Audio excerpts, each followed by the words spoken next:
Ani, Bojo, Sego, hello. My name is Martha Stegman. I'm an assistant professor here at York in the Faculty of Environmental and Urban Change. And I'd like to welcome you all to Polishing the Chain, this year's edition of our faculty's annual seminar series. It's a huge honor to be joined today by our very esteemed speakers, Rick Hill, who's a writer, an artist, a historian, and curator from 6 nations of the Grand River Territory. Dr. Alan Ojig Corbiere, who's Associate Professor of History at York and the Canada Research Chair in Indigenous History of North America, and Ange Loft, the Associate Director of Jumblee's Theatre and Arts. Rick, Alan, Ange are going to share with us some of their research, their knowledge, and their artistic practice related to the visual and metaphoric language of wampum diplomacy, and explore the context and symbolism represented in the wampum belts associated with a number of treaties that are relevant to the lands now occupied by the city of Toronto. The area known as Toronto has been caretaken by the Anishinaabe Nation, the Haudenosaunee Confederacy, and the Huron-Wendat. It's now home to many First Nation, Inuit, and Métis communities. I'd like to acknowledge the current treaty holders, the Mississaugas of the Credit First Nation, and I'd like to acknowledge that this territory is subject of the Dish with One Spoon Wampum Belt Covenant, an agreement to peaceably share and care for the Great Lakes region. There is a web of interconnected and sometimes conflicting historical treaties that have been negotiated on these lands, agreements that hold continued relevance and possibility for the present. Central to treaty making within Indigenous diplomatic and legal traditions is a commitment to return to council, to tend to our treaty relationships. As the talk associated with the Haudenosaunee British covenant chain wampum goes, the chain must be revisited, it must be polished, or it will tarnish, rust, and break. Our series, Polishing the Chain, aims to consider what it means to be a treaty person in Toronto.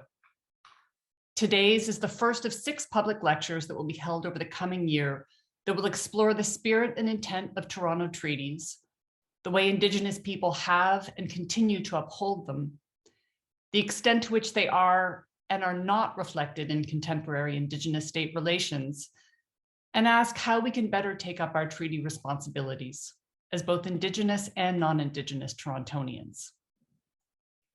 There are many people and organizations that help to make Polishing the Chain possible. So I'd like to take a minute to acknowledge the Toronto Biennial of Art that's co-presenting today's public lecture, Jumblee's Theatre and Arts Talking Treaties Project, the Indigenous Environmental Justice Project, and the York Center for Indigenous Knowledges and Languages, who, along with the Faculty of Environmental and Urban Change, are co-presenting the series as a whole.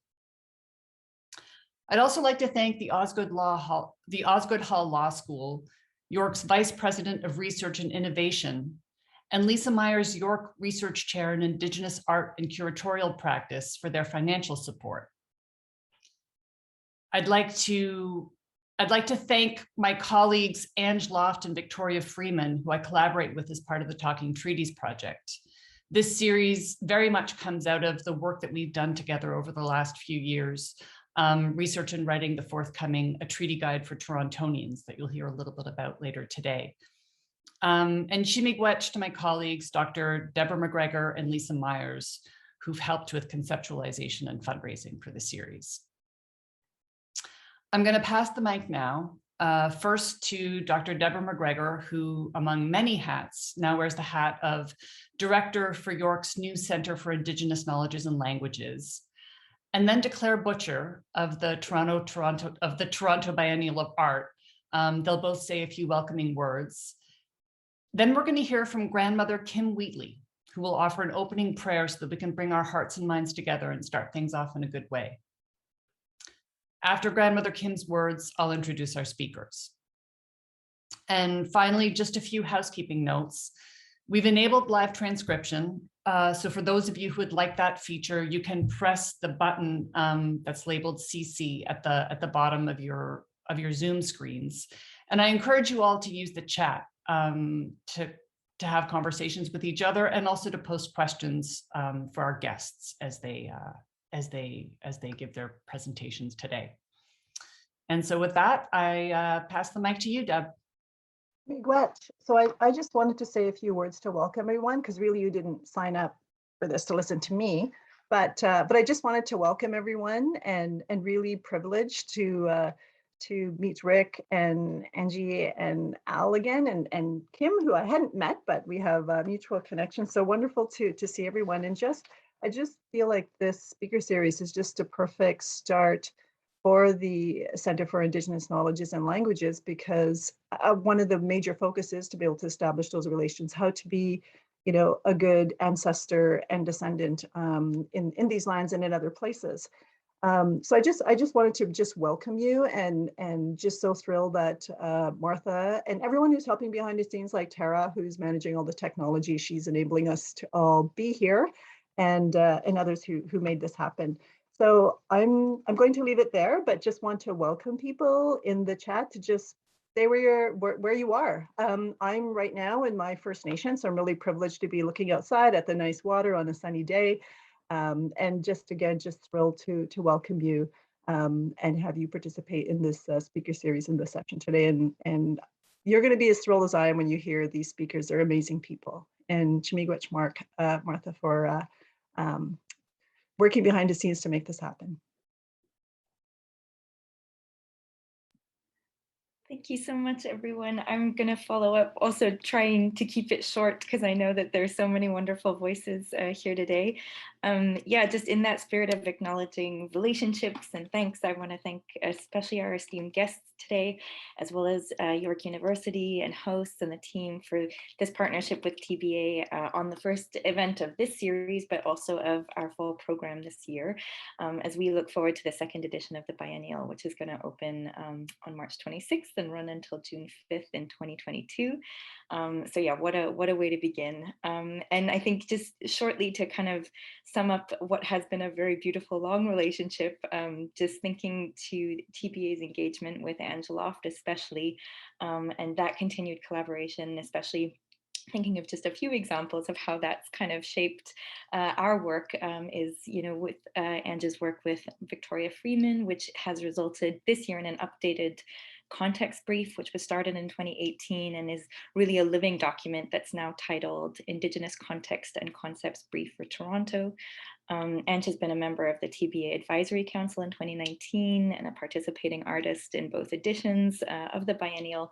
And together with the Talking Treaties Collective, which Martha mentioned, and the Jumblies Theatre and Arts, we're especially looking forward to co-publishing the Treaty Guide for Torontonians, which Martha mentioned is upcoming and we'll also hear more about soon. And I did also just want to take this moment to, you know, welcome everyone here to continue to engage with, you know, these ongoing conversations also with us. We have a wonderful upcoming conversation with Tanya Lucan Linklater and Karen Pheasant Nikaniguane as part of Culture Days Ontario Fall Festival in October 22nd. And we're looking forward to an upcoming digital publication release from TBA programs as well. But without further ado, I especially want to open the floor for a very important, also continued conversation with grandmother Kim Wheatley, who, as an Anishinaabe Ojibwe grandmother from Shawanaga First Nation Reserve, has just really blessed so many with her generous knowledge keeping and sharing. And I'm just so, yeah, honored to be able to hand the floor to you, Grandmother Kim.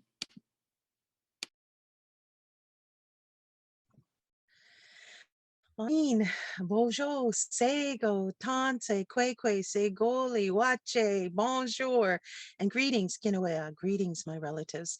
I'm so honored to be here this morning to start us off in a good way, with a good heart and a good mind. And I acknowledge all of those beautiful words that have been spoken previous to my time.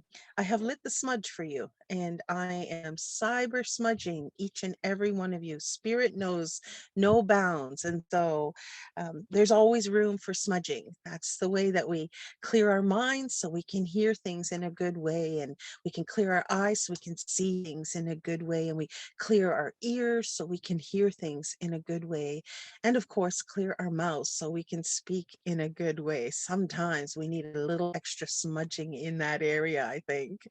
And of course, I always take some to our hearts because life can be really challenging. And we've come through the last maybe 19 months or so in a very different and challenging time. So people are feeling a little heavy. So hopefully smudge, the cyber smudge will help lighten you today. Um, Mijike and Dodam, Shkudenigan wa Waskonen Indigenous Kashuanaga and Dunji. Giwe and Zibi and Dunjaba, Nishinabe, Kwe, Ojibwe, Potawatomi, and Dao. I bring greetings in the language of my ancestors. As a Anishinaabe life giver, I'm Turtle Clan, and I come from Shawanaga First Nations. And I hold Ojibwe and Potawatomi bloodlines that I'm very proud about. So I introduce myself in the language because once we start the smudge, we open the door to spirit. And we want to make sure that we're welcoming spirit in that good way and inviting our ancestors and our descendants to come and sit with us. As we bring our hearts and minds together on this day, I'm going to encourage each and every one of you to remember that life force that connects us all. In my language, we call it nebe, water, and water is life. And we know that our bodies are over 85% water. So when we speak kind things to ourselves, that living, beautiful life force flows through us is able to do the things that we ask of it on a daily basis. And on this day, I ask for peace of mind, good long life, and good health for each and every one of you. I also want to acknowledge the four winds, those beautiful beings, those powerful beings who come and clean the air for us on a daily basis, have returned for the fall change of seasons. And as we get ready for Banakwe Gizis, I'm really happy to hear their beautiful songs, and I encourage you this day to join me in giving them greetings and thanks.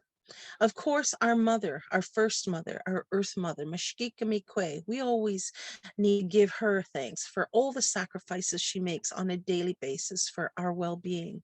She never fails in her job. She's never too tired or too unwell to take care of us. And so on this day, I invite each and every one of you to join us in acknowledging her continued care for us, each one of us, no matter what kind of which kind of being we are or which kind of person we choose to be on a daily basis. I also want to acknowledge Mishomis, the grandfather fires, the beautiful one in the sky world that lights up our days daily, and the one that we're able to create in our own right to help connect us to those that have gone on before us and those that will come long after us. Also, it enables us to connect to our helpers, which are very important in our life walk. And so we take time to acknowledge them with those tobacco offerings. That same is the first medicine that was given to us to help us remember how to give thanks. And then, I want to bring our hearts and minds together and think about the first order of creation, which is all the sands, the soils, the clays, the gravels, the rocks, the stone beings, and the mountains. As the most ancient beings on earth, they are the ones that hold our earth mother together. And they teach us about strength and resilience. When we are learning something new, like we will with polishing the chain here, need to be ready to receive that in a good way. So I invite you to acknowledge those grandmothers and grandfathers on this day and offer greetings and thanks. The second order of creation is all of the grasses and the shrubs and the trees, the bushes, the hardwoods, the softwoods, the berries, the hanging fruits, and all the medicines. These beautiful beings nourish our bodies on a daily basis so that we can attain a level of good health and well-being. They also sacrifice for us to be able to do that. They provide medicine for our bodies, and they also provide shelter from the elements and just endless beauty for our senses. And so on this day, I invite each and every one of you to join me in giving them greetings and thanks.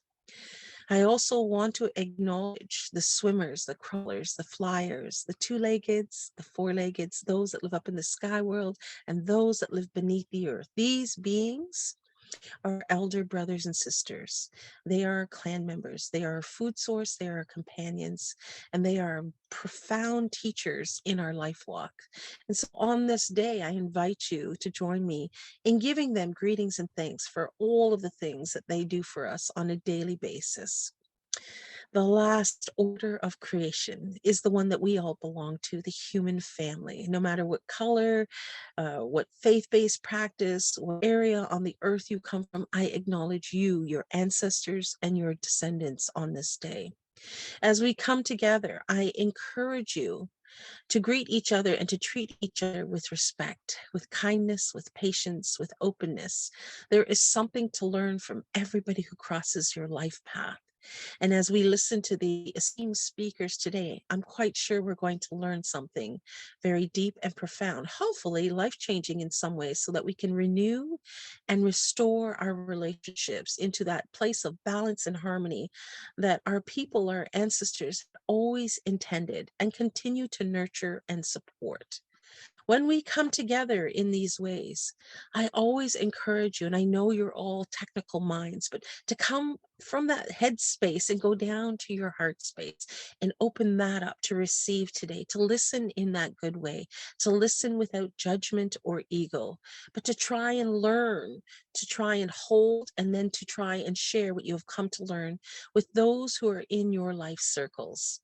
Those are the words that I wanted to speak on this day to start us off in a good way, to slow us down, to prepare us to receive, but also to offer respect and to offer gratitude for the wisdom and knowledge that continues to be passed down in all of the sacred ways that make up our teachings and our way of life as First Nations, Métis, and Inuit people, as we're called in this country today. As an Anishinaabe Kwe, head or leader of the Fire Flowers, the name that I carry, it's my honor to start us off in that way. And I certainly hope that those words and those nudges encourage you to remember who you are, what your responsibilities are, and to be able to receive in that good way today. Those are the final things that I will say. Wishing you all a very, very enjoyable next couple of hours. I will be with you throughout, making sure that the smudge is lit and that I'm holding that space for you as we move forward. Best of luck to all of the speakers. I can't wait to hear you all. It's been an honor, to open us up. Ho mi gwech. Oh. Chimigwech, Grandmother Kim, excuse me, Chimigwech, for your beautiful words that bring our hearts and minds together, that help us to acknowledge all of our relatives and all of our relations on this territory, and that prepare us for the conversations that we're going to have today as we consider our relationships with each other, that are, of course, anchored in our relationships with all of creation and all of the relatives and all of the relations that you've reminded us of and helped us to greet in this beautiful way. So Chimigwech. It is now my great pleasure and honor to introduce our first speaker, Richard W. Hill. Rick is Beaver Clan of the Tuscarora Nation.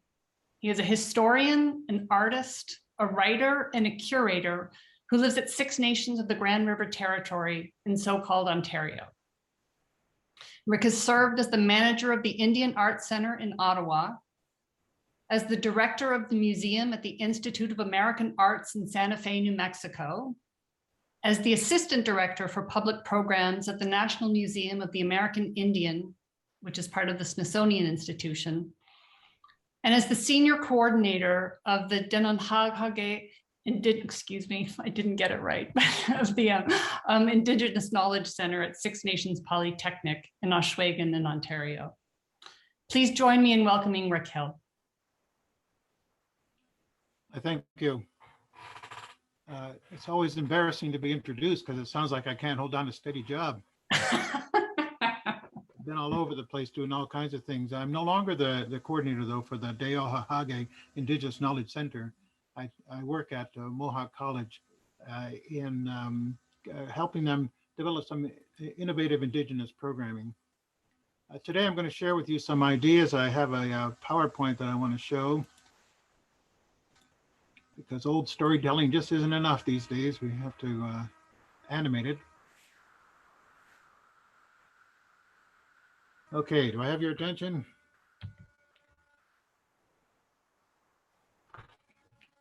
We're going going to talk about wampum and its meaning and how it came about, but we got to understand back in about 1609, the French came and attacked. And if you see on this map, look at how much of the area we used to control, have jurisdiction over. And then these four colonizing cultures show up: the French, the Dutch, the English, and even the Swedish. A lot of people aren't familiar with them. Our territory, the Haudenosaunee territory, as you see, was kind of around the Lake Erie, Lake Ontario. Anyway, the French came down from their communities, and for whatever reason, they decided to attack us, as you can see in the Champlain's drawing that was published in 1613. Now, what the Dutch brought to us was different kind of consciousness. In their ships, they brought all of these trade goods, but these goods revolutionized our life, and not necessarily for the good. So we have to understand that treaty making, as we're going to talk about it today, comes about when these different cultures come together. Our tradition was you have to make an agreement with people. You got to find a way to seek peace. And so treaty making is not so much about the individual documents or even the individual wampum ballots, but it's about the nature of that relationship as you're trying to seek peace together. So it's no coincidence that the French are attacking, and then all of a sudden the Dutch come up to the Mohawk River. We wanted to make peace with them.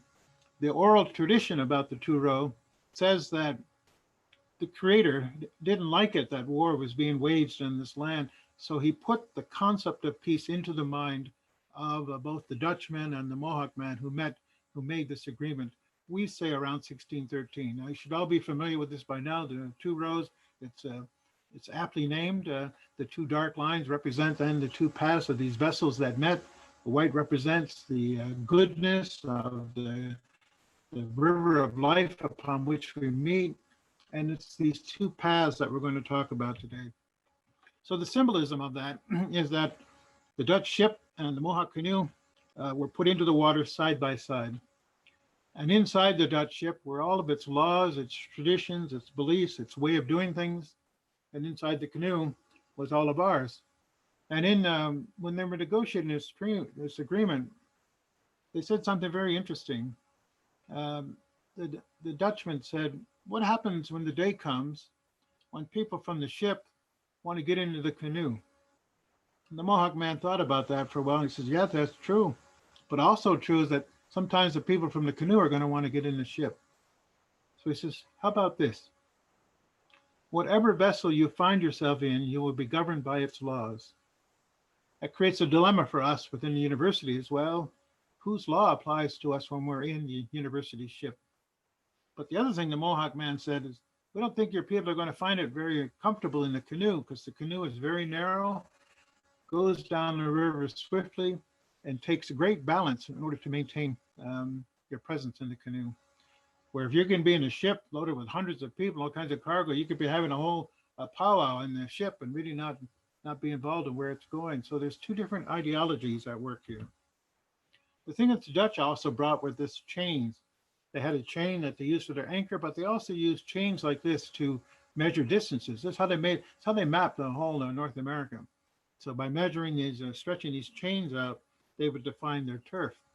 So what happened when the Dutch and the Mohawk put their vessels together, they tied them together with first a rope. But then they started thinking about that. And you got to understand that the oral tradition of the two-row is cumulative. It starts with what happened then and it continues on. But what they said was, you know what's going to happen is that rope's going to wear thin. It's going to break. So the Dutch said, let's use this iron chain. So they say they made a 3-link chain to tie those two lines together. The first link will represent that we're here in the spirit of friendship. We want friendship to continue. In order for friendship to continue, we have to have a good mind. In other words, we got to treat each other fairly. We got to treat each other as if we're members of the same family. We have to have compassion for each other. We're also not going to deceive one another. And if we do those things, we have friendship, we use a good mind, we will always have peace. So think of this. This was the intention of treaty making with the newcomers, with the people from the ship. It was their intention as well as our intention. And it's based upon the old concepts that we have. In many ways, treaty making is extending our concept of law and family to the newcomers. So this is a wampum belt that was made with the formation of the Confederacy, we say about 1,000 years ago. And it had these three principles in. Again, the good mind, so that's where it kind of comes from. We have this strength. When two sides make an agreement, it forms this bond. It strengthens the ties. And if you do all of that, you will then live in peace. And our word skana or skano means both peace and healthiness.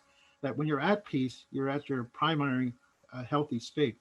And if you're in the primary healthy state, you can't help but want peace.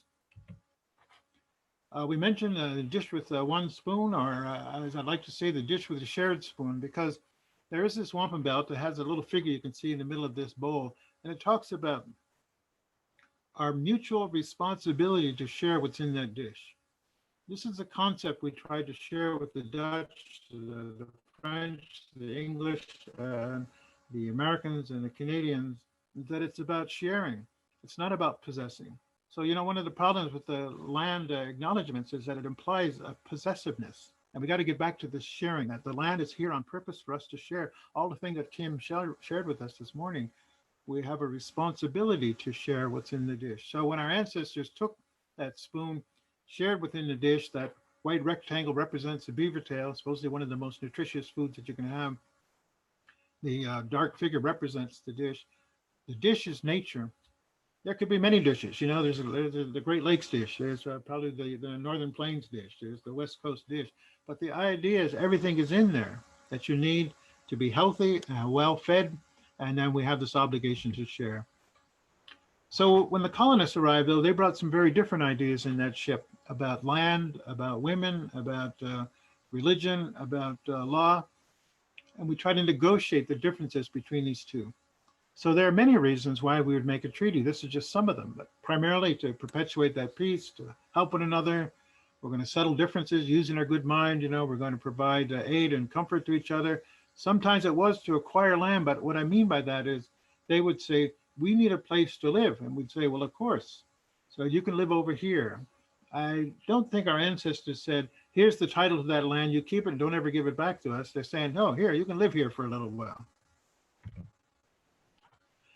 And treaties were made, at least among the Haudenosaunee, but I think it's also true with the Anishinaabeg and the Huron-Wendat and all along the kind of the eastern corridor, a way in which treaties were made. First of all, you have to kindle the sacred council fire because the fire is supposed to purify your words over it.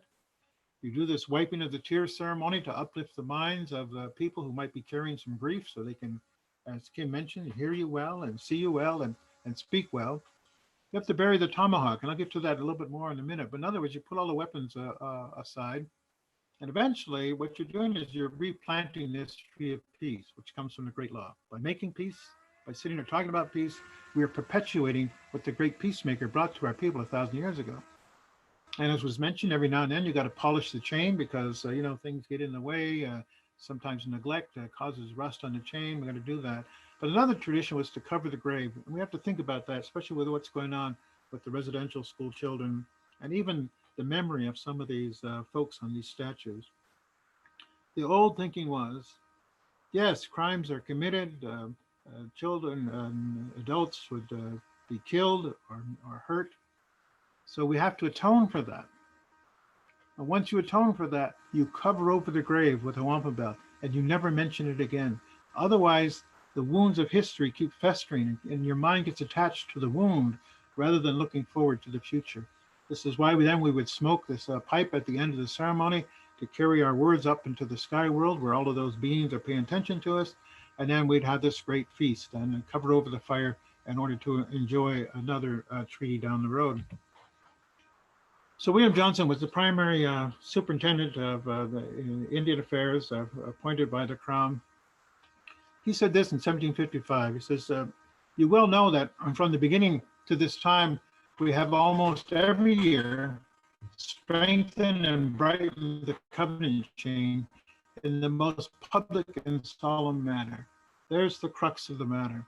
That's how we used to maintain it. One of the reasons why the Canadian and Ontario government can't really see us or hear us or speak well to us is because we forgot about these traditions. We no longer help each other be good treaty partners, and the chain has grown quite rusty. This is an icon from one of Sir William Johnson's documents. He'd give you like a passport for safe passage. And it was very intriguing to me. Now, this is probably made in early 1700s, but it shows a treaty council meeting. But let's take a look at kind of breaking down what it means. So we see the tree. It can be a treaty tree, it can be a pine tree or an oak tree or elm tree. We see the chain attached to it, to the both sides, the heart in the middle. You're bringing people together to speak with one heart. We see the peace medal being offered, that the crown would always provide presents to the people attending the conference. It's both a customary gift as well as a sign of friendship. We see the pipe laying on the ground ready to be smoked. We see the council fire there. And then what intrigued me was this grass growing here. It's like, why would they put it down in there? But then I recalled in the Truro and subsequent treaties, when it was asked, how long should this last? The Mohawk men said, this agreement will last as long as the sun rises in the east and sets in the west, as long as grass turns green at a certain time of year, and as long as the rivers flow downstream or downhill. So it was really meant to last forever. Outside of Albany, where this agreement was originally made, is this statue.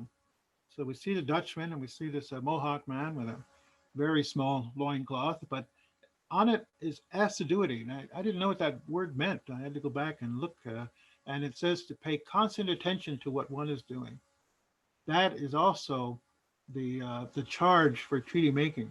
You have to pay attention to it.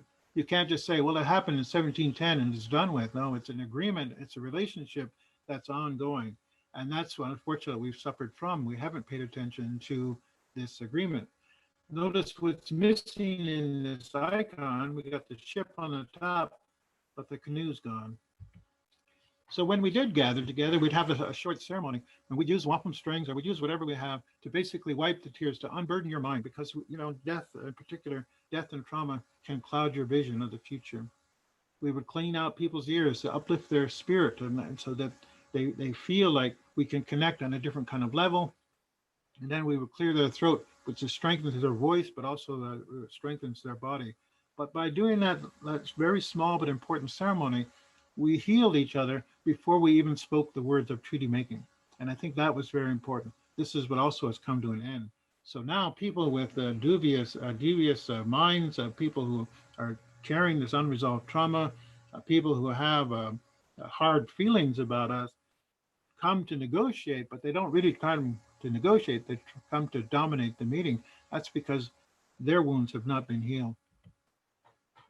So remember this covering the grave I talked about. It's very interesting. Joseph Brandt said, we have these old forms and these customs that are necessary to go through. That's our court of justice. John Graves Simcoe, one of the first administrators of Canada, he said, however, the king's justice must flow impartially to every person living under his protection. And then everybody has the right to these laws, and these have become the laws of the land. So we have two different kind of concepts about law, and that's where treaty making was important, to try to navigate between those two. If you have a strong relationship, you can do it. If you have a weak relationship, then one side tries to dominate the other. But let's not make a mistake. One thing about treaties that we have to deal with, it was a military alliance. And through that, the Crown provided us with weapons of war and then gave us targets to attack. And so the Haudenosaunee became notorious for wielding both the tomahawk and the hatchet quite expertly. And unfortunately, we often ended up fighting with our other Indigenous neighbors all over the trade. The pipe on the left is interesting because it can be smoked to make peace, or the sharpened to get people's attention to want to make peace. So the whole concept then of wampum making, our wampum and treaty making, is to link our arms together. This is the way in which we show this friendship. And that's how we're going to seal this. So in this belt here made by that Simcoe, it was interesting. We see these two figures with their holding hands, but look at the space between them. I was thinking about that. Alan actually is the one who reminded me that in some of the speeches, they talk about this love that is supposed to exist between us, or that there's this heart that we share. Well, in this one about finally, I saw that heart between us. Now, I don't know if that's what he meant, but to me, that's what I'm going to say it means. So when the British defeated the Dutch, they turned that iron chain into a silver covenant chain. You have to examine what the word covenant means and how it has a kind of a religious overtone, both to the Dutch and the English. But here's what they said when the two-row was made. The reason why we're making this and recounting this story so that in the future we can tell our ancestors and it will put their minds at ease that we still remember these words. And I thought that was actually quite prophetic, that we need to know what our ancestors agreed to, what their intention was. So here we see the two parties of the chain. I'll show that in just a minute. But it starts with that handshake, that friendliness, that openness to want to join together. Then we tie these ships together, like I said, originally with a rope, is replaced by an iron chain, becomes the silver chain. So that's the concept. We are linked together. And in fact, in the narration of the two-row, it says, one day, the children of the ship are going to be related to the children of the canoe. That we are going to become one family. And boy, look at us today, isn't that true? We have the blood of many people flowing through our veins on all sides. So really, we are one people. We just have to learn how to control our governments. And this is probably one of the longest words in Mohawk. It talks about this covenant chain, this thing by which we link our arms together. We did it a long time ago and it's meant to continue onward, which is why you can see it's such a long word. But the covenant chain then has three principles as well. And these become an important part.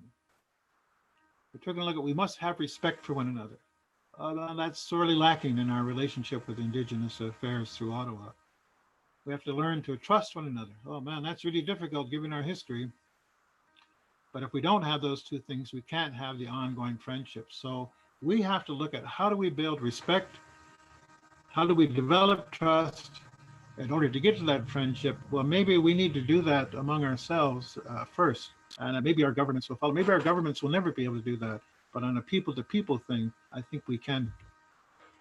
So when you look at that covenant chain, it's the same thing. Here's that the chain is both that line down the middle of this belt that represents his path of peace. We're supposed to speak truthfully to one another. We have the Indigenous people on one side, and then the Crown or the Allied people on the other side holding that chain, and it represents those things we're talking about. So in the old days, when the Crown wanted our attention, they would shake the chain and reverberate all the way across the Atlantic Ocean, down to Sir William, and then to our council fire. When we had an issue, we would also shake that chain. But oftentimes, all we ever got was a busy signal. So here are some of the metaphors for treaty making. We're talking about the linking of the arms again, and think about that, what that means when you actually, pre-COVID, when you actually could get close enough to somebody to link their arm or to shake their hand or embrace them. This path has to be safe passage. We have to know that it's okay for us to go and have difficult conversations. The hatchet becomes a metaphor because it's used again as a weapon of war. And oftentimes we would say, we have a hatchet stuck in our head because of what you've done. You have to remove that ceremonially. You've got to bury that hatchet, replant the tree that I mentioned. And then knowing again that the chain is what holds us together, but when it becomes rusty, we have to polish it, or when things begin to get a little weird, we got to shake the chain because we got to renew our relationship. So in 1701, they made the Nan Fan Treaty that was protect our hunting lands. But here's a dilemma. You got to be careful about what you agree to. Did our ancestors understand clearly in 1701 what these words in English represented? They talk about it, and they're about recalling what happened between our people and developing this chain and renewing it every year, but there's different language involved in that. In 1710, there was what they called four Indian kings went over to meet with Queen Anne. She was the first female monarch that we made a treaty relationship with. We see this a Mohawk man holding this wampum belt. Unfortunately, we don't have the belt anymore. It really was a kind of just a gathering of mutual admiration. She, however, gave us this silver chalice set that's in the Mohawk chapel.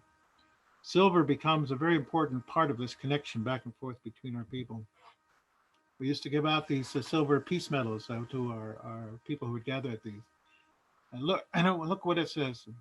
Let us look to the Most Highest who blessed our fathers with peace. Treaty making is also a sacred function. Both sides believe the Creator, our God, was overlooking that, symbolized by the sun. You can see that in this old metal.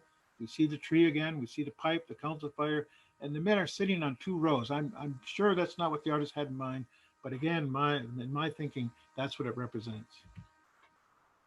Joseph Brant, 1776, though, said this, and I'm kind of leading up because Alan's going to carry on from here. The Mohawks on all occasions shown their zeal and loyalty to the great king. Yet they've been very badly treated by his people. Now you got to remember, Brant was one of the strongest allies the crown ever had. Indeed, it's very hard when we have let the king's subjects have so much land for so little value. We are tired of making complaints and getting no redress. 1776, we're tired of making complaints and getting no redress. The covenant chain had fallen. We're doing the same thing today. We're shaking that chain. We're trying to make our complaints and get these address done, but it started very early. And as we can see in this treaty council, both the British, this one shows a council that took place where there's the British, can you see them in their red coats? You see the natives sitting around there smoking a pipe. You see the Americans sitting in chairs because they thought it was not proper for them to sit on the ground. And then behind them are these men with big hats, Quakers. The Quakers were there, just much like the Mennonites believed in peace. They were there to give us some assurance that the words spoken by the Americans and the British were true. What they said, what they wrote to be true, because we learned to be very careful about that. So what do we do now? Now that the chain has grown very rusty and has an opportunity to break apart, we have to think about how do we restore this relationship. And unfortunately, there are two different ways of looking at that. There's the words on paper that get contested in court, and there's the intention of the wampum belt. As this one here is held by Descahe, the one who went over to Geneva in the 1920s, trying to get the Haudenosaunee into the League of Nations. We need both sides, both stories, both understandings of what that treaty relationship is. But to just review then, the covenant chain concept, and the reason why we have this wampum, it teaches us about this, these formats, these things we need to do. So we have to acknowledge each other as allies and friends. We have to help each other understand the nature of the issues. We've got to make amends for any transgressions that took place. We have to offer these expressions of condolence and really mean that. You know, we're really sorry what happened to your people. And we have to seek justice on a whole variety of matters. But if we do so, we'll renew this peaceful and prosperous relationship. And then we can agree on a mutually beneficial course. We're kind of just now at the top, right? The first part, the Truth and Reconciliation, the murdered and missing women, the Royal Commission. We're just kind of starting to that. We're beginning maybe to move into the informed stage. We've got a long way to go. And I'm not sure we can get there because, well, you elected him.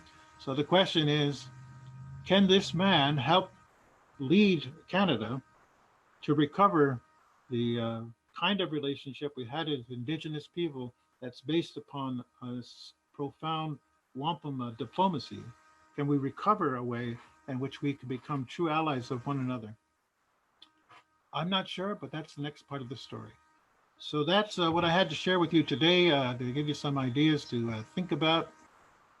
And we're going to turn it over, I guess, for Alan to continue on to talk about what happened since the time that I presented with you. So thank you very much.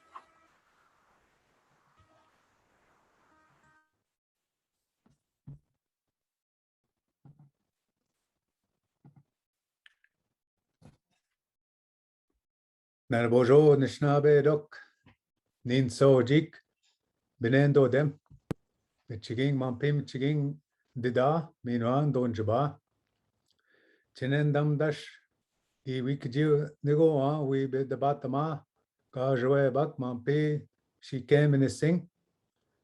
So Gake Quajinishnabem the Tam.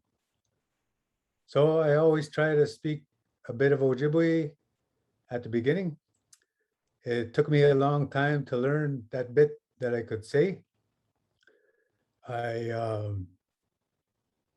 just worked hard at learning a little bit. Bangigo et and the Nishnabem. I can speak a bit of Anishinabem, but you have to use it and keep using it and practicing. Anyway, I thanked the organizers.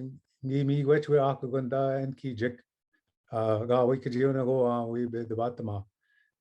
thank the organizers for asking me to come and talk about this again. Rick,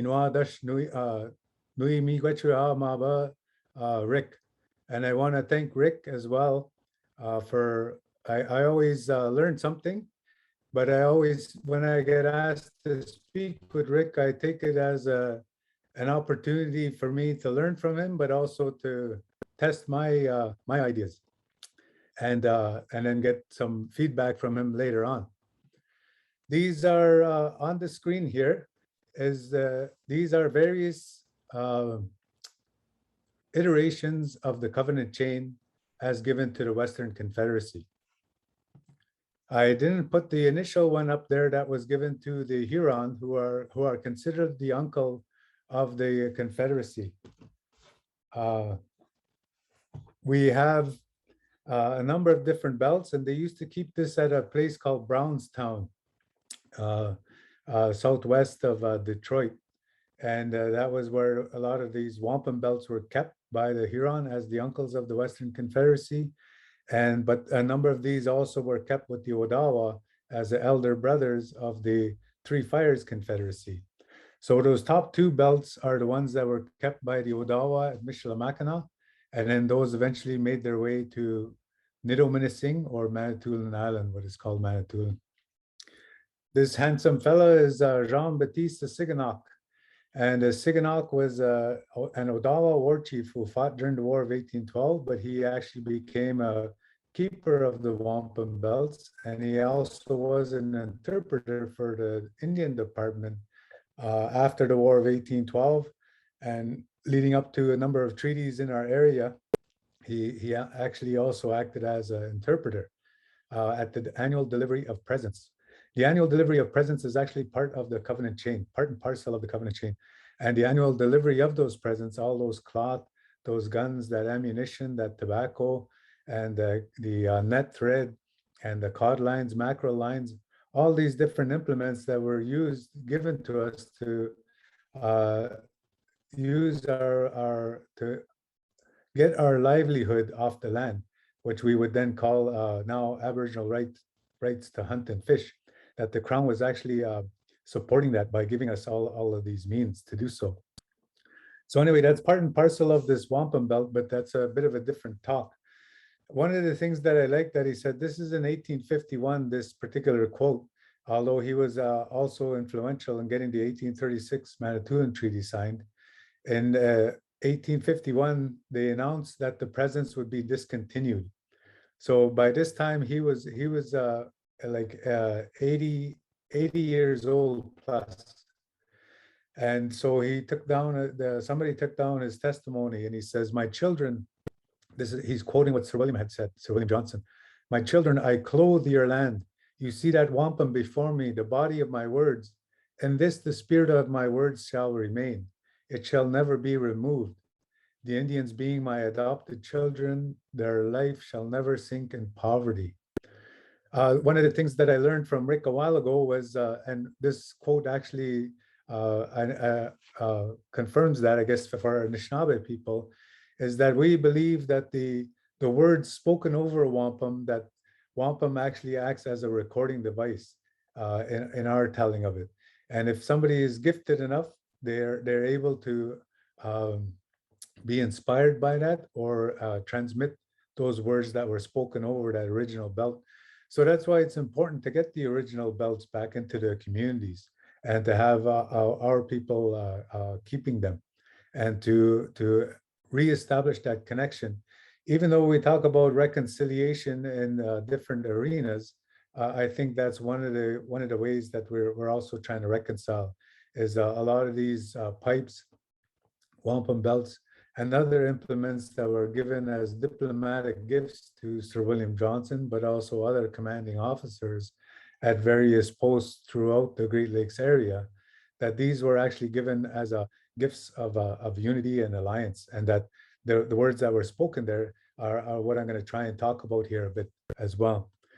So I like the phrase, "I clothe your land." It's just very evocative, and the Treaty of Niagara and the Covenant Chain, as well as the wampum belt that we colloquially call the 24 Nations, but I actually would like to actually call it the eternal promises of presence. This is in the Detroit of 1761, Sir William Johnson actually came to the Western Confederacy and actually extended the covenant chain at that time. And according to different scholars, he kind of upset the Haudenosaunee Confederacy because they wanted to be the ones to broker that. Anyway, he kind of overstepped them in that sense. But this is a chief from the Toronto area called Wampum. And so this is his speech at 1761, after, of course, 1760, the Battle of the Plains of Abraham. Brethren of the Mohawks, our brother, Mr. Miyagi, who has now brought peace to our country, which was a tremor, and has fixed our hearts in their proper places, which before his arrival were fluttering and knew not where to settle. We now take him by the hand, as all the nations have done. With the certainty that nothing can separate us, we give him now this bunch of green wampum, which has the power to dispel all darkness by day or night, and will lead him through any part of our country without stumbling or hurting his feet. And this pipe, which is known by all the nations here, I give to you, brethren of the Mohawks, to smoke out of it in your councils with your brother, Mr. Miyagi, and the smoke of which shall be seen and shall reach to the most remote nations.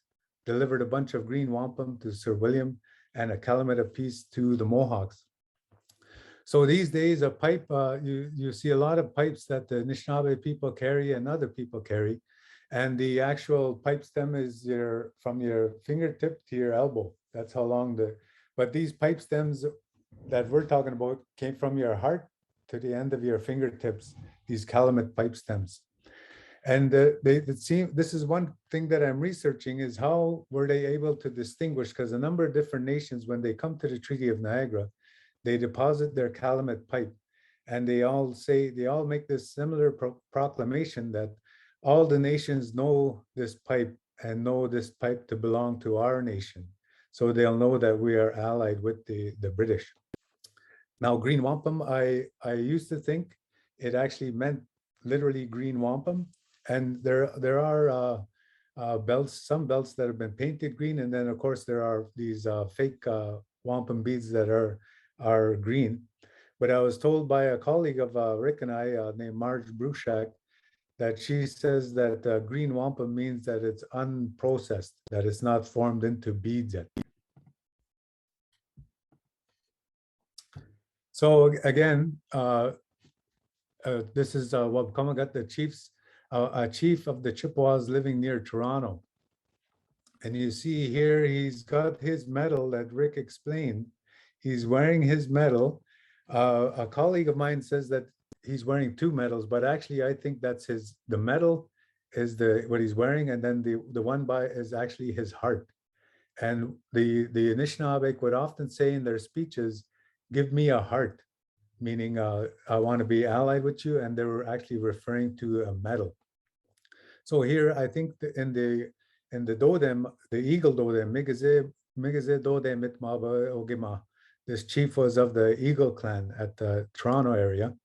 And he actually has that medal, but the medal actually would be referred to as a heart sometimes. So anyway, Wampum, a chief of the Chippewas living near Toronto, and 6 others of his people came in, handed him a calumet to smoke out of, meaning Sir William Johnson. And after handing it to all the officers present, that for his part, he was determined to hold the English fast by the hand. So in the previous slide, I had actually highlighted as well this phrase, hold the English by their hand. And then Rick mentioned this linking arms as well as taking people by the hand. So this is what I wanted to actually talk about here as one of the metaphors for treaty relationships. And not forget what he had heard Sir William say to him and the other nations in 1761 at Detroit, that he was very poor and he hoped his brother would consider it, gave a black belt with 5 circles of white. Of course, back in those days, they would call that purple, that deep, deep purple, they would call it a black belt, but it was actually, of course, purple, deep purple, not the rock band, of course, but it was actually, apparently now the environmental conditions preclude the quaog shell from growing to its former age and no longer is able to produce that deep, deep purple. Anyway, so he gave, Wampum gives this belt with 5, it says 5 circles of white on it. So this is a belt with, you can't get a perfect circle on a wampum belt. You can get hexagons and others as well, octagons. But so this was just to show what that belt might have looked like, because this isn't the original belt. And then, of course, this is Sir William Johnson, and this is the Treaty of Niagara. And he actually, his secretary wrote down these words that he had actually said at Niagara. But one of the things when I actually served as, I was, the lawyers for in our area actually got me to be an expert witness about the covenant chain at our court case on the Robinson-Huron Treaty. Anyway, and my report was about was the covenant chain. So one of the things is the government of Canada and the provincial government of Ontario both deny that the Treaty of Niagara is a treaty. They don't say it's a treaty, they just say it's a Congress. And when you read Sir William Johnson's papers, it'll say the Congress of Niagara. But he refers to it earlier as a treaty in February when he writes to his superiors that he's going to engage in a treaty and that he's going to deliver a wampum belt with intelligible figures thereon. So anyway, he says, you have now been here for several days, during which time we have frequently met to renew and strengthen our engagements, and you have made so many promises of your friendship and attachment to the English that there now only remains for us to exchange the great belt of the covenant chain, that we may not forget our mutual engagements. So again, the use of the term engagements is actually used instead of clauses. And later on, as Rick mentioned, you see that the treaties don't become talked about as mutual engagements. The treaties actually have specific clauses of ceding and surrendering and abrogating and derogating. So our earlier formulation of this was actually more in line with Indigenous forms of entering into a treaty. So of course, Rick showed this medal as well, and about the linking hands. And here, this is the medal Happy While United. This was the successor medal of that medal, Let Us Look to That Who Was Most Up High. The Quaker medal, they called that one. But this medal was also used as a mnemonic device, and the chiefs later on in our area on the North Shore of Lake Huron actually looked at the medal and the wampum belt as two components of the Treaty of Niagara. And they wrote a petition in the 1880s saying that all they would have to do to restore the presence was to visit the successor at the throne of England with the medal and the treaty, meaning the wampum belt. In our language, we call this migas. Wampum is called migas, and a pikkan is a tump line. And in our language, migas pikkan means the tump line of wampum. And to our understanding, or the way I understand this, I should say, is why we call it that is actually it does resemble, the English called it a wampum belt, the French call it collar, and that it was a collar. But the Anishinaabe call it a pikkan, a tump line. But now this word actually means a harness for a horse. But to me, why it's important, the cultural understanding of that is when we refer to this as a tump line of wampum, the burden or the burden strap, where actually the burden is the message or the talk thereon. So if we actually look at this as the spirit of the words, embodying the spirit of the words, then that wampum belt actually can be pretty heavy. So again, returning back to the Treaty of Niagara, Wampum and Johnson then actually have a kind of somewhat of a private exchange, because that previous belt is called the Covenant Chain. That was given to the Western Confederacy, and it was given, initially Johnson wanted to give it to an Ojibwe chief at Sault Ste. Marie, but he ended up, the Odawa ended up being entrusted with it, the Odawa of Michilimackinac. Anyway, he says, then Sir William produced a large belt with a figure representing Niagara's large house and fort, with two men holding it fast on each side and a road through it, and desired that he, Wampum and his people, would come and settle at their old place of abode near Toronto. and have a careful eye always over said fort and carrying place, and see that nothing should hurt either, as they must feel the loss as well as the English, and gave a belt. So this belt actually has a pretty good description. So I wanted to try and get it restruck or made, and this is kind of where I mentioned earlier that I like to show these kind of things to Rick to see what he would think, how we ended up coming up with some of this stuff. So coming up, the speaker holding the belt, which Sir William gave them last year. Of course, this is 1765. Brother, ever since you took me by the hand, and again, note the phrase taken by the hand, after you had taken Niagara, I profited by your advice. And he repeated all that had been said to him in 1759, 1761, and 1764. It's regrettable that they actually didn't write that all down. I'm really curious to see what Wapkamagat had actually said when he reiterated all of those promises that were made in those subsequent years, in those years, 1759, 61, and 1764. Brother, you are at one side of the great house at Niagara, and we are at the other side. We shall therefore on our side take particular care of that great house as you recommended it to us. Then picked up the Sir William belt. Brother, I saw with pleasure the happiness which reigns around the posts. The sky is now clear and the sun shines bright at Niagara, and the lake being smooth, I resolved upon coming down with these my people to inquire into your health, to repeat former engagements. We are now settled near Niagara as you recommended to us on a long river. So this long river is often on the west side of the Niagara River, and it's referred to as the Great River, being the Mississauga territory. So here I wanted to look at extant examples that depicted a house, and of course this top belt that's wrapped around there is a belt that was given to the Haudenosaunee by the 13 colonies, the Americans, and it depicts a house. And then this, the one that's in the middle, and is a crop of the one that's below. This one is below is at the National Museum of the American Indian, National Museum of Natural History, sorry, in Washington, D.C. And it's called the Belt of the Great Union, and it's attributed to Tecumseh.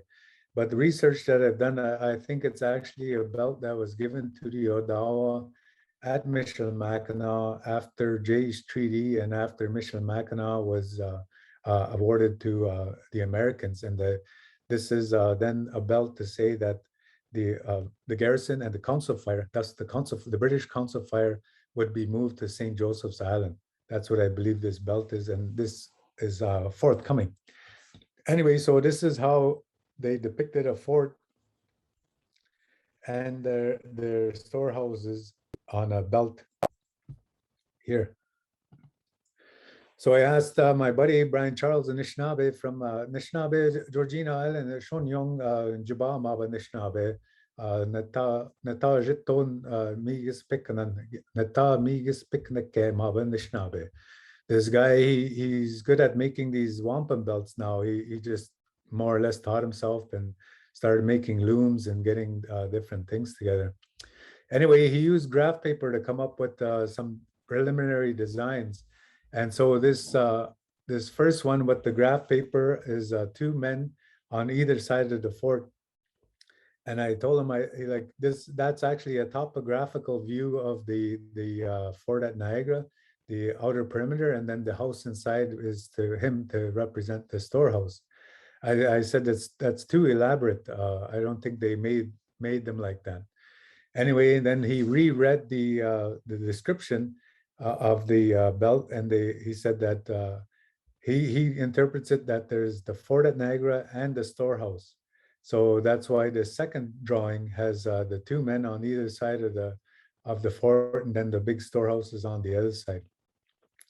Anyway, his supplier of wampum beads in the States ended up going out of business.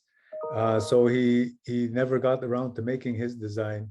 And then a fellow named Richard Hamill ended up, we had discussions, and he ended up coming up with this design, and he made the bottom one. And that's the Wampum belt as imagined by Richard Hamill. And he asked my opinion. But there is an argument to be made that the road would be down here on there, that they would be standing on it. But these are all, of course, just conjecture. So I would put these words together in our language to see how they actually would talk about that.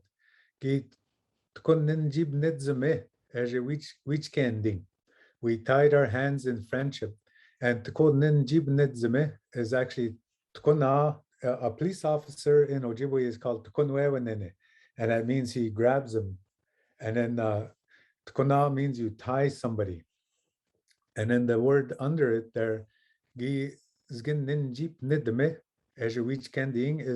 a synonym basically, but that ninji, our language is agglutinative, and it works like Latin, and where Latin incorporates a lot of morphemes, and you just stick in initial morphemes, medial morphemes, and final morphemes to get different words. So you'll notice here this ZGI on the second word, and the top word with the DKO are the two initial morphemes that change. And then in the middle is ninji, and ninj means my hand.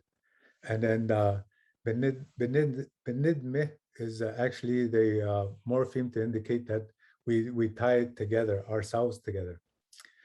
Anyway, the other word, the other synonym, instead of tying literally our hands, I hold hands with him. But to me, the way I see that, Nick is our arm, and I take him by the arm. But now it's actually, instead of saying I hold hands with, it's no longer translated literally that I take him by the arm, link him by the arm.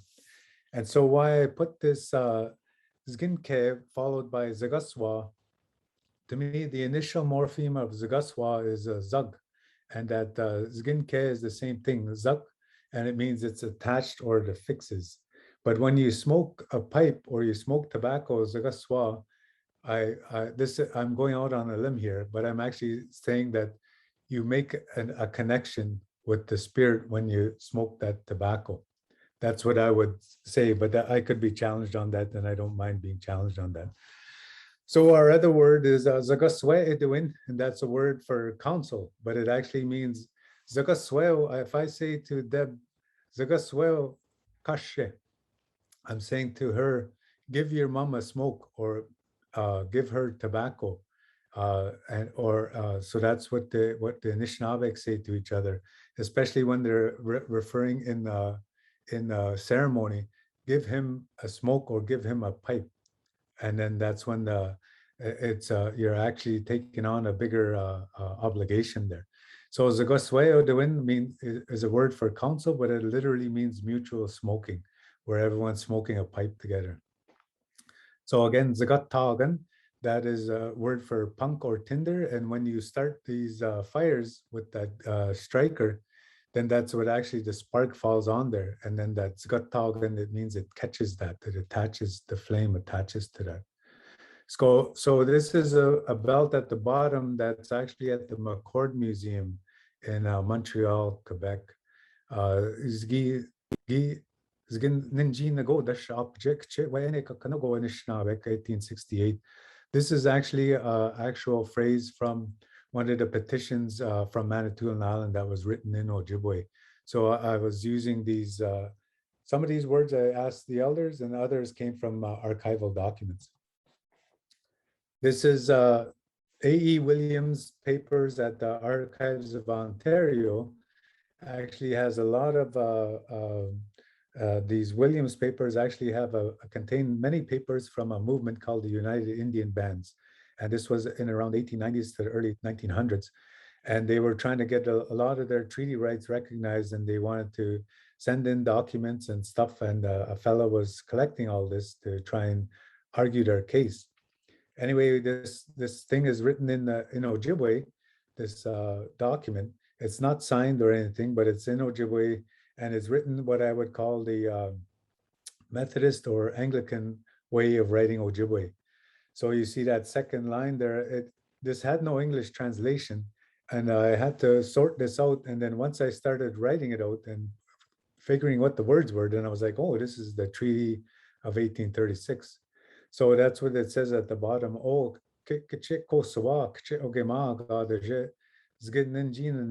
Quinoa in the Nakiek North America. Eu das Giojitoyek, eu which can the win, eu go obje ok o omegas. So it said, at which time and place your great father, the king, and the Indians of North America tied their hands together by the wampum of friendship. So which can the wing. So sometimes you'll hear people, if you're in Toronto, the Ani Nichke, the Schnabek Pane Kedok.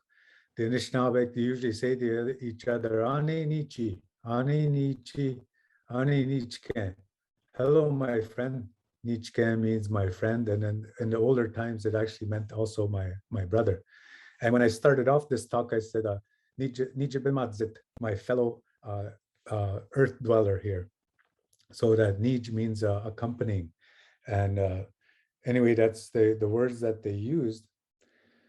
So here, of course, everyone wants to be associated with Tecumseh, but in 1810, he came to Amherstburg, and he had by that time removed this belt that the Shawnee had. And he says that, Father, we have a belt to show you, which was given to our kings when you laid the French on their back, meaning 1760. Here it is, Father, on one end is your hand, and on the other that of the red people. Both hands in black, but the Indian end of the white belt darker than the other. And in the middle, the hearts of both.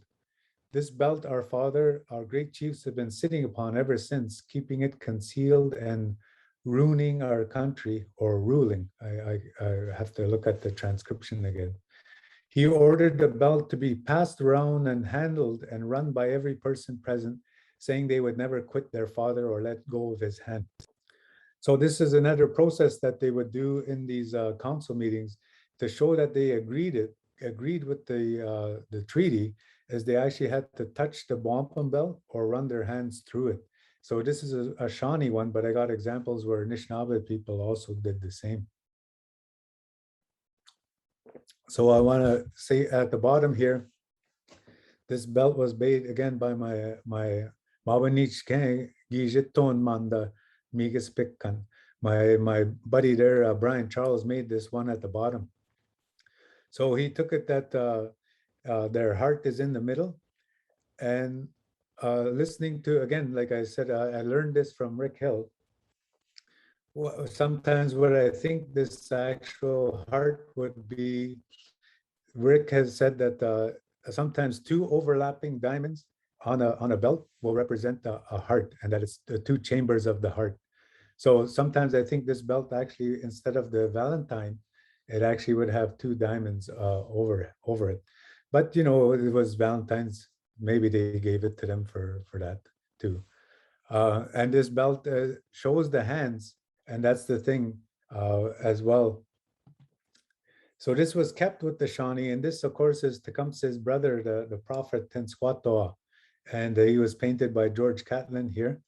But him and the Shawano king, they called them their great chief, the king. Anyway, they came to Amherstburg and they brought that belt again. And the Shawnee king rose, and this was after the War of 1812, holding a belt of wampum, all white except at each end, representing hands stretched out, and in the center a heart of black wampum. Father, the belt represents your hand extended to ours, and a heart in the center, meaning that our hearts and hands be one. Now, Father, we give you this belt in token of our friendship, and that our hearts and hands is at our great Father's command, as it always has been. We hope and trust you will not abandon us in our present distress. So again, that belt actually was kept by the Shawnee, and then they extended one again. So here, I got this from an older book. And I've always found it very instructive, but I've never found the belt itself. But this was by Jonathan Long, a fur trader and a travel writer. He says the British Confederacy kept a belt, and entered into a treaty with the Delawares, Mingos, Wyandot, Miami, Chippewa, Odawa, and Potawatomis offensive and defensive, are members of the Council Fire. The First Nation of Indians who joined were the Shawnees and Delawares, and the other nations fell in or joined afterwards. The British, as the head of the Confederacy, have a large belt of white wampum of 6 or 8 inches wide at the head, of which is wrought in blue grains of a diamond shape, which means the British nation. So that's the important part that I wanted to convey here, is that the older system of indicating a nation was a diamond. The next diamond in the belt is the first Indian nation to join in the alliance with the British by drawing the belt through their hands at the Council Fire and so on. Each nation of the Confederacy have their diamond in the belt. Those diamonds are all of the same size and are placed in the belt at equal distances to each other. So here, I don't know how long this belt is or how many diamonds were in this belt.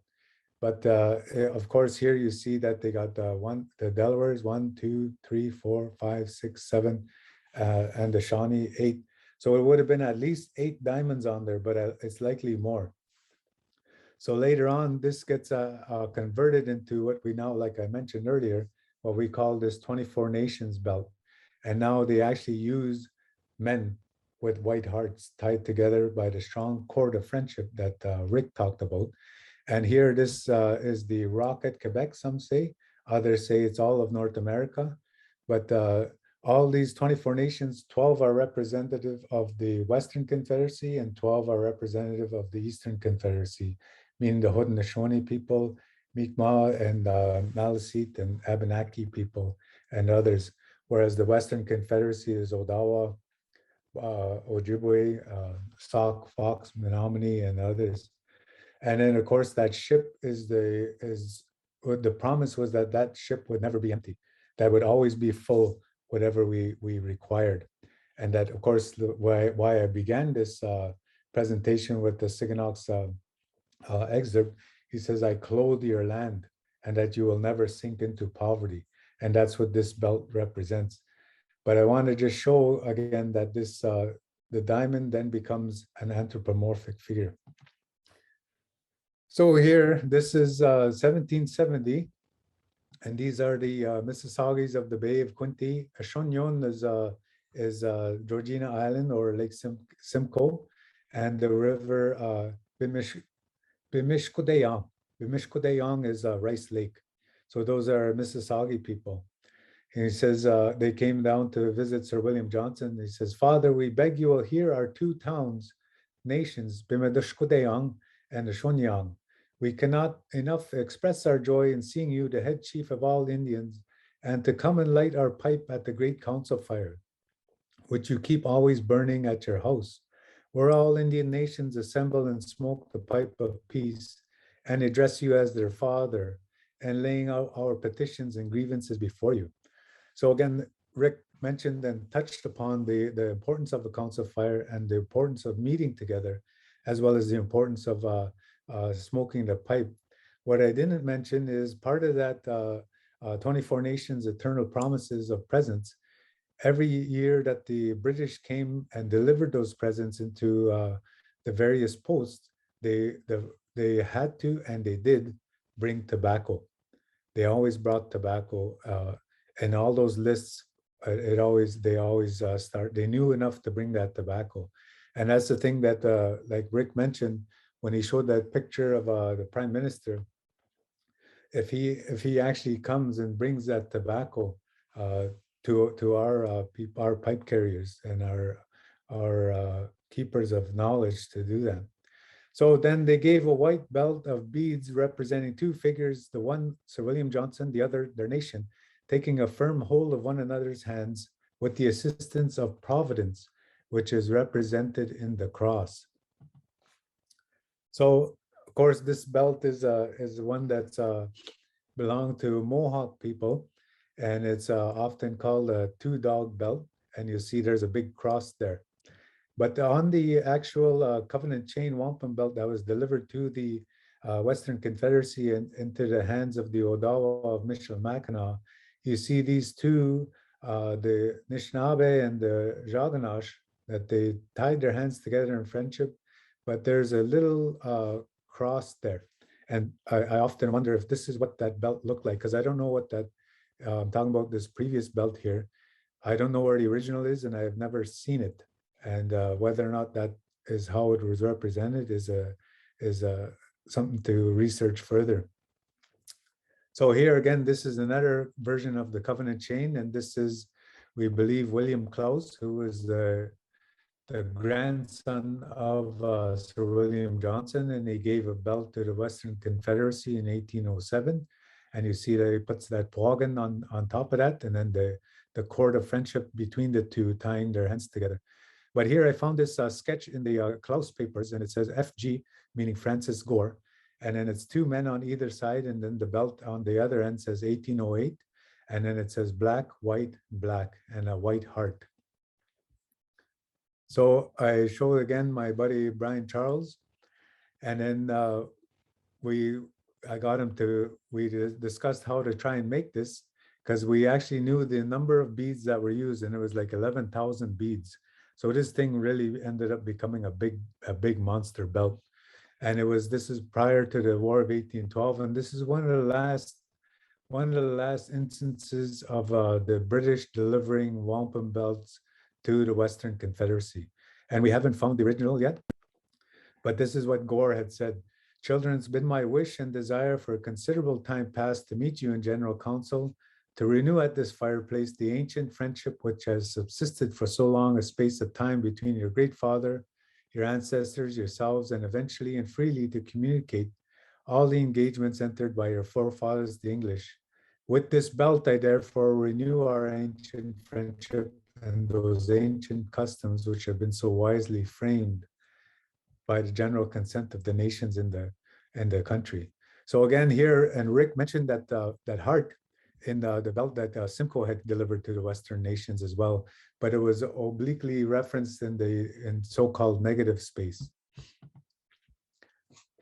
So this is, I'm nearing the end, but I just wanted to talk about after the War of 1812, they're still using strings of wampum. And this is Oked, a chief now from Michilimackinac, Larber Crosh, and then his descendants live on Jishiguaning First Nation on Manitoulin Island. But he says, my chiefs now present and the village in general present you their best wishes. The last time we saw you was at our island of Michilimackinac. There you tied our hands and hearts with yours.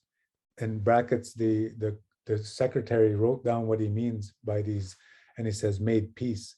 We remain still tied and united as one. And since that time, we have not had an opportunity of addressing you. And then it says delivered strings of wampum. So these are strings of wampum that are currently held at the Ethnological Museum in Berlin, Germany. And they come from Emmett County in Michigan, which is where the Odawa had lived there. So this is the kind of the roll call of the belts that were given to the Western Confederacy. And you see here, this bottom one, there's two diamonds. And on the other side of that, if you wrap this belt around in a circle, then you get two, the British and the Anishinaabe here. And then when you wrap it together, you get the British and the Anishinaabe here in the older system. So I see it as a merging of two communicative systems. And this belt is actually an effective way that they've done that. There is not much more time for me to talk about this, but I look at those hexagons as the chain links as well that are actually part of council fires. And so there's, of course, a lot more that both Rick and I could share, but I think I went over time, and I apologize for that, but I ended up cutting out quite a bit. So miigwechki bezin the mekani enchiek ma yaek zooming. Thank you all for signing up and logging in and participating and giving me time to explain a bit of what I've been thinking about lately. Chimigwech, Alan, and Nyawe Rick for those just incredible overviews of treaty making and between the Crown and the Haudenosaunee and the Anishinaabe, and for this history of the covenant chain. over a couple of centuries, and for sharing with us your research and your understanding about some of the ceremony and the diplomatic traditions and the metaphoric language of wampum diplomacy and the ways that those connect to the Indigenous laws that treaties are anchored in. I'm going to introduce our final speaker now, Ange Loft. Ange is an interdisciplinary performing artist and initiator from Kainai territory, who's working now in Toronto. Ange is an ardent collaborator, consultant, facilitator, and mentor, working in story weaving, arts-based research, wearable sculpture, and Haudenosaunee history. Ange is also a vocalist with the Juno and Polaris-nominated band Yamantaka Sonic Titan. Ange is the Associate Director of Jumblee's Theatre and Arts, where she directs the Talking Treaties project. And her current projects include a treaty guide for Torontonians, which is being co-created with Victoria Freeman and myself, and Dish Dances, both of which will feature in the 2022 edition of the Toronto Biennial of Art. So please join me in welcoming Ange Loft. Hi guys, thank you. Why how are you just? Chita Toronto Niagara, Gahnawage, Niduaganu.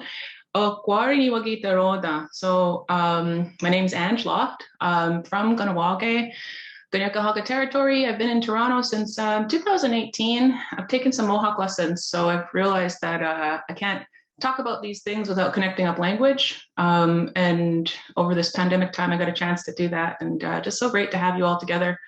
Recognize a lot of names in the who are in this Zoom room with us. So it's just really nice to have you all in one place.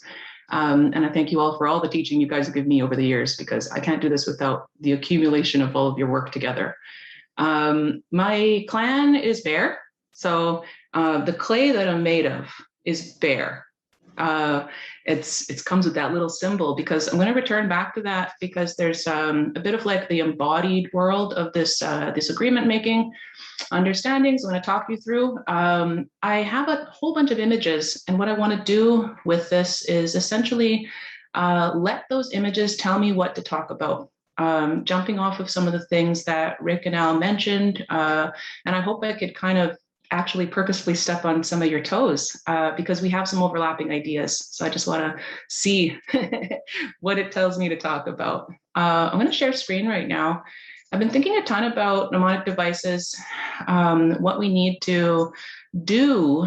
Let me just make this bigger for myself. What we need to do to be able to remember who we need to talk to, who we need to bring into the understandings. So I work at a Center for Indigenous Theatre. I teach people coming in from other territories who want to come here and learn about theater and about making performances together. And so one of the experiences I had this past 2 weeks ago, actually, we got to bring a whole group of Native students, from mostly Cree students, from to this place on the Credit River. And this is one still, well, it's just process imagery from the work we're creating called Dish Dances. And it's just so funny to me, because like I feel like I'm a filter for historians, where I'm like, I just want a little bit of information and I'm gonna pump it out in a bit of a surrealist movement image kind of thing for a larger audience to try to dissect and get their own meaning from. So let's see what's in there. I'll tell you a little bit about some of the images I was thinking about when making this work. I just wanted to show you my beautiful cast and some of my crew. Some of these people have been with me for many years. When I started working on this project, I was thinking, how long does it take to make a piece of work that means something? You know, I get tired of this 6-week turnover with theater and creation, and that's it, you're done. You know, so I work with Jumblee's theater because they kind of accepted my long-term vision of how I wanted to work, and kind of coming back to a conversation over and over for years. And so a lot of these performers are people that have been part of the work for a long time. I've been working with kind of the ineffable, the things that are hard to say. We interviewed a lot of people early on, and I kept getting back these really beautiful concepts. Things like the water always remembers where it goes, and ideas about sacred and the spirit. And I kind of was like a little off center from getting that what do I do with this? So I started talking with dancers and people who can help me think through it. And I just welcome you to take a little scoop of, let's say, space matter. Just grab a little scoop from where you are and just kind of think about what you consider when making choices and just let it kind of grow in your hand. I just want to give you that image so you can actually do it. I'm going to lead you through a couple things as we're going along. But just to let you know kind of what we're working with here, this world of literal responsibility for stuff, you know, this idea that we have to actually care for and carry these objects and these things that we really want to see in the future, and we have a responsibility toward them. So we've been thinking about this working embodied way for a long time, and I really get a kick out of the images that keep coming back with different audiences, because as we talk about this, people pop up different visuals all the time and they tend to work in the same way. And I've been super interested in some of the returning images and what do they mean when I throw history at people sometimes and then just see what comes back. And I think those things are really important. I was thinking a lot about this idea connected to what you were mentioning, and I wanted to encourage everybody to try this as a chance to shake up your body a little bit in the space. So this is how it goes. Talking about your arms, connection by your arms. So we know we can't touch other people, but maybe if you do, gently grasp both of your arms together. And I would love for you to use this as an excuse to give yourself a little warm up. Lead with one out shoulder. See what happens if you lead with one elbow, you know? What happens if you lead with another elbow? You kind of have to hold on really tight, you know? You have to hold on and try to pull it apart now, like see if you could slip and get to their fingers, like, oh God, I have to hold on. Oh my God, my fingers are gonna slip apart. It feels very like lots of tension, you're holding really strong. Now I'd love for you to shake that off and come back to it. But this time I want you to come back into it gently. And I want you to hold and move from that center space between your wrists. So kind of use that little hole there between your arms to move around. Nothing's leading. Neither side is leading. It feels a little bit more chill. It feels like you've got something you really care for in there. I see the way some of you are moving and it looks like you got a baby in there. So I really love this kind of visual, this way of working that helps you feel what it means to travel together, what it means to move together in a connected way, and then carrying some of that. We don't know what that looks like, right? That they held each other by the arms and called each other brother. We have Peter Jones mentioned that later on in Toronto, that we have this connection. This is the way our forefathers sealed their pact together. They held each other by the arm and they did something, you know, sealed that connection between each other. That's an old concept. So I wanted to play with that a little bit. That's just only one aspect of this weird work I'm doing. This is a replica belt. We mentioned a little bit about this belt, and so some people call it the Yellowhead belt.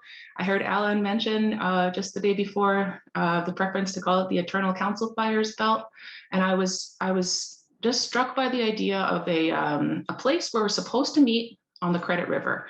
I don't know too much about this belt, but I do know that kind of this responsibility of different clans and what their roles are. So I'm going to return to this conversation about what could have happened at the Credit River, what kind of stopped happening there, and then where now, you know, what happens now. So brought these great students to interact with each other, and I actually divided them up. So some of the kids, this group is people that are from some students, some professionals, but they're all from the east side. They're all from like Wikwemekong over to the east. And then the other group of students are people are from the other side. So they're all Cree kids mostly, and people from some Blackfoot children, people, they're not children, they're adults, they're students at Center for Indigenous Theatre, my students. But we were talking about that idea, how hard it is to tell people what to do when you're not in your territory, you know, like there's rules for your own house, there's rules how you want to share, there's rules. I love the quote that I got here, which is just like extending our idea of law and family to others.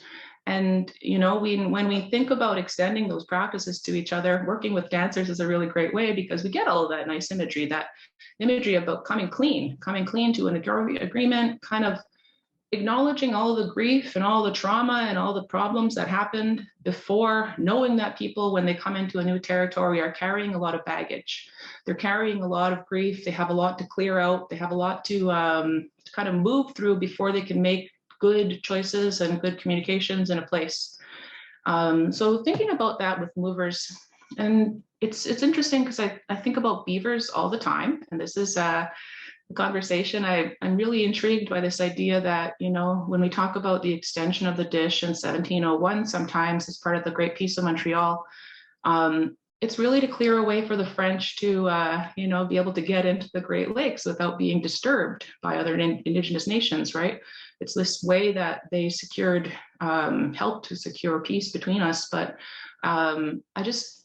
this is a beaver factory. This is how we make props, invite community members to come in and build things with us. This is way back in 2017 for the first version of the Talking Treaty Spectacle. This is just some beavers in action. This is what some of my shows look like. So it's a little bit abstract, but that's how I roll. We've been playing with this idea for a long time. I love this visual.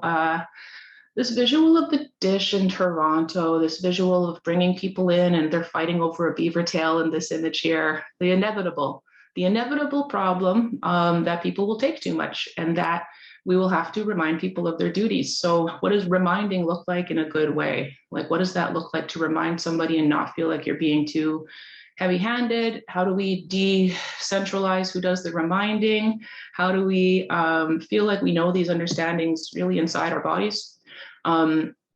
This is some visual from some of the dish dance stills. So yeah, we talk about beavers again here, you know, the inevitable problem that people will take a lot. So by 1701, we already decimated the beaver populations in around this area, which kind of drove our reason to expand into the West a little bit more too, you know, to get the beavers with the good furs and the beavers from the North. So I want to think about this image of the that clear path between our nations, this visual, this connecting line that draws our two mats to be connected. And what does that look like? The journey between your place and this place, the journey between your home and another territory. Like, what does it feel like to be safe, secure, comfortable? What do you need to have in place to be able to feel like you can be in a location, right? Like you can be there safely. Some of that I will point to. I mean, this is a bit of a roundabout narrative, but I keep coming back to this visual of the eagle and the duty of those jobs of what was placed along the credit in that eternal fires belt. And the eagle was placed at the council at the credit. There's definitely somebody, you know, the people of the Mississauga, now the credit, not the new credit. And below I see again that tomahawk with the pipe attached to it. And there they are protecting their essentially the peace between us, you know, upholding that, because if anything shakes that tree they're standing on the credit, then their job is to swiftly go and warn all the people and call them all together for a council. So I have questions about that job. Who has that job now to pull people together for council? What happens when you're not in a physical location that we can return to? And I mentioned, but I just wanted to, this image is just something I just keep calling warning hand. And I don't know where it comes from, but I just keep calling it warning hand. And it's a large backpack puppet, but it's this kind of like, it's a call to council. It's a call to stop. It's a call for halt. It's a call for wait. We have something to talk about first. Before this gets out of hand, because we all know that agreements between our nations have had some trouble before, but we need to come back together to make it happen. Just the location of where I shot this film would have been down the road a bit from, or down the river a bit from the Credit River site where the Mississaugas used to live a long time ago. And I just get a kick out of this. I just love this image here. It's now a golf course, but what happens when you're not in the physical locations that are connected to making agreements? That's the reason I brought people back to that location. I just wanted to point to image 13 here, the mark of the Mississaugas. It's a bird, it's a large bird, might be an eagle, probably an eagle, but signed on the 1701 Great Peace of Montreal. I sometimes wonder, what business do I have talking about this stuff? And then I'm like, actually, my community would have been one of the people just above there, like the little deer or the bear, the representation of people from Kahnawake. We are connected, up and down St. Lawrence region, just thinking about what business do I have talking about the Great Peace? What business do I have talking about the dish with one spoon? Well, because my people were involved and heavily involved. And so I like kind of drawing those connections down the river and down into the past to my own home, and knowing that like my home was the place where people camped on the shore of, before going to this agreement in Montreal. So just really interested in those kind of ideas of also the layering of imagery we have for these territories. The eagle on the top of the tree, right? That's a very like Haudenosaunee idea, this thing that makes sure that the peace isn't disrupted, that the tree won't waver, that our job as people in Confederacy, people connected to each other, is to hold our arms out to the side and to keep that tree standing up in case it starts shaking too much, right? The strength is holding out to the side onto each other and holding hands and holding, not holding hands, maybe holding arms. So these responsibilities of animals, responsibilities of different people that are in this area. So whose responsibility is it now? When we talk about Toronto, who has to remember, who has to be able to retell stories? My casts are really big, pretty diverse, pretty flexible. I just wanted to show you them and say they've learned a lot about this work. And I'm glad to see a couple of you back on this call today. So nice to return to that talk. Same thing with my participants, my performers. I love bringing them back to remember something. I get a kick out of that idea that Rick and Ali are saying like, wow, we've done this ton of talk like quite a few times. I'm like, there's a reason why, because we need to hear it a million times, right? Like we need to be able to return to the information and bring it back. So I just wanted to bring you back to this visual of the thing in your hand, that little question of when you're making choices for Toronto, when you're making choices for a place, what you take into consideration. What's that first thing that pops into your mind? Is it my 7 daughters? Is it my dog? Is it my relationship to the funders? What's that first thing that pops up when you go, haha, I have to have that? Is it the view from the top of my condo apartment out into the lake? I just think about these connections. So we asked this to some people at the Biennial in 2019, got a lot of responses, and they've kind of been made into these quilted tapestries, thinking about, so how do we wear them? Literally, what do we do with them when they're, how do we carry some of these responsibilities? And so just thinking about some textile wearable sculptures I've made for this presentation, and then working also with that same world of, so now how do we honor someone else's cares, taking those images and using them as inspiration for choreography, working with dancers to look at those embroidery patches, actually, of the answer to that question. What do you take into consideration before all else? And then, emerging them, pulling them out, working as, using those as material for choreographic explorations. I just wanted to point to, we've been working on the water for quite a long time at Talking Treaties. We've been doing some film work and some excuses to get closer to actual physical places. So bringing people to the locations. There's been a lot of historical narratives of protection of these waters, and they're not kind of like, they aren't just out of nowhere and they aren't going away. So if you want a little thing to dig your teeth into, go check out the water claim as part of the Mississauga's current water claim. They're thinking about those responsibilities, and I owe a debt of knowledge to actually just listening to the videos that you've had around and recordings from Rick, thinking about those ideas, take what you need, keep it clean, make sure there's something for the future. Those ideas are, I like to imagine, what do people want out of these water claims? Well, you want to be able to put those rules in place in a tangible way. You want to be able to not just be consulted, but be invited to an earnest conversation. And as Al mentioned, these locations of where we were supposed to have those conversations are a little bit screwy right now. We don't know where to go to talk with the British government. We don't know where to go with the Canadian government. There's nobody inviting us to ongoing consultations. There's nobody asking us to meet together for council. And where do we go? Where are the physical locations, even if it's outside of the actual, federal government's reach? I wanted to point back to this visual, and I'm glad that you guys mentioned it before this, but Happy Well United, that's the promise made in 1764 to the Mississaugas. So when the Mississaugas went ahead and finished their dealings with the Toronto Purchase, they had this in mind still, this idea that we'd be able to return to a conversation, we'd probably be able to return to certain specific places that meant something to us. And I just wanted to point out on top there, I think that's an eagle wing. I think so. So under that same idea that there could be somebody warning us, there could be somebody whose job it is to make sure that this union also can't be shaken.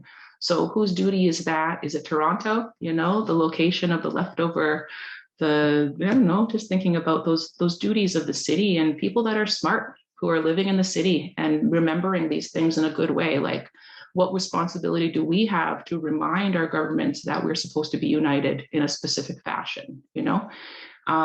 Places like Fort York, physical locations that have a lot of space. I just think about the capacity of places like this for letting us come together in a good way and try to, actually talk and figure it out. Like, I would love it if that would happen. I'm just really intrigued by these places that kind of are remnants of British history, but that can bring us back together and bring our conversations to a bit of a, new generation. So I just wanted to break this in because it's fun. Thinking about the power of, our non-human relatives, the conversations that we have to breach generation, to get through to different generations, the different visuals we need to bring people into the conversation. I'll just point to, this is Martha's son in one of these images. I see her smiling. This is from 2017. So this kid has grown up with this visual of the beaver, right? So what is that going to mean for when they get older? What conversations will they be able to have about being in someone else's territory, about feeling like it could be your own territory, about making choices that are solid. So the last thing I wanted to point to is some of this communication I started in the beginning. There's a visual that I really love because I started thinking about Oneida Sign Language and really spent a little bit of time looking at the great YouTube videos that are available in Oneida Sign Language. And two of the symbols that I popped out were this idea of territory, this flat hand, this hand over it, and asking somebody, like, what's your territory? Where are you from? Like, how useful that is to ask somebody in that way. And I could say, I'm Mohawk, got 3 feathers here. I'm Mohawk. My territory's over there, but this is where I am. I'm here right now. There's also this question I asked you also of what clan are you? What clay are you made of? And I just love that kind of way of talking about who we are and how we're connected, and including, because it provides that white road. It provides that knowledge that we are actually kin, that we have a long history, that we have relatives in various places, and that we're supposed to, keep talking about these things. And it's a way to introduce ourselves. I asked this group of guys from Cree territory and Blackfoot territory, like, is anybody bear? And these 2 guys are bear. So I'm bear. There's a lot of bears in Toronto. But I just love that, I said that, like, that's, that is part of it. If you guys run out of places to live, come call me, because I could probably have to put you up and give you some food. So that's kind of responsibilities to our, distant relations, are things that can still be played out these days. And they really are.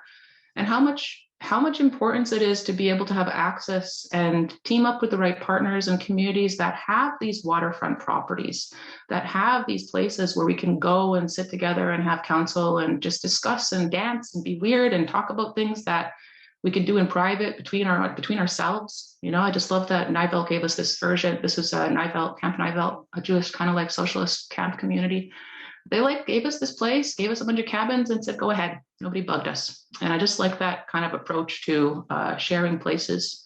So I'm going to leave it there, but thank you. That was just a look at dish dances and what's kicking in my brain. But I have so many questions. I have so many questions that I would like to talk about. But thank you, guys. I'm not muted anymore. Wow, Ange, Nyawe, thank you. That was incredible. It's just so exciting to see this overview of your incredible body of work exploring this. Thank you for that. We have about 10 minutes left for questions. And I think before I give the floor to our audience for questions to the speakers, I wanted to see if Rick, Al, and Ange, if you have questions for each other. I have a question for both of you. I mean, thinking about bringing all of these other Native students into conversation in Toronto, what's, I guess it's kind of like my own hesitancy around having these conversations as somebody who's not even from here. So can it just give some, I don't know, I just think about that. Whose job is it to talk about these things? That's a question I have. Well, I've been employed at doing this for quite some time, but our responsibility to talk about it is everybody. So even when you have questions and consternation, it's only in conversation that you're going to get to work that out. You know, in that 1701 treaty in Montreal, the Senecas arrived there earlier, and there was a Miami leader there at the time when he arrived, but he died before the rest of the Miamis arrived. And so when the Miami delegation arrived, the Senecas had to say, "We're sorry to tell you, but your old chief passed away. But don't worry, we buried him according to your custom because we know it so well." And that's kind of amazing when you think about it. Haudenosaunee knowing an Anishinaabe ceremony and able to do it. And there was a time when I dare say we knew each other so well, it was hard to tell us apart. That's why the Mohawks had to wear 3 feathers. So I think the sharing of knowledge is meant to bring us together to get back to that thing that we're really one people, one heart, one mind, one spirit, and now one dance. I just like what you're doing, Ange, and I think that getting people dressed up as beavers and running around Toronto is a great idea, and a big hand chasing them down the street, down Yonge Street, is even better. I just think keep doing it, and if people give you shit or give you hell, then you're actually show them the hand. Tell them to talk to the hand. I think about though, like, you know, like what images are too out there, and then I see the stuff on the belts and I'm like, it's not out, it's all there. You know, I get a kick out of that you got to just literally pull the visuals off and then let people try to figure out what they mean when they're moving around.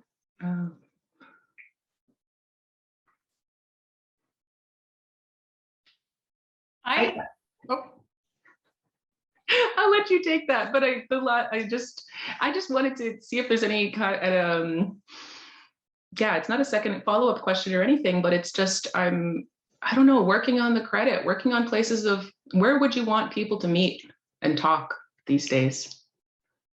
Wow, how could that look? This is kind of like a future question, but for both of you, like if you wanted to meet and talk about these things, what could that look like for you right now?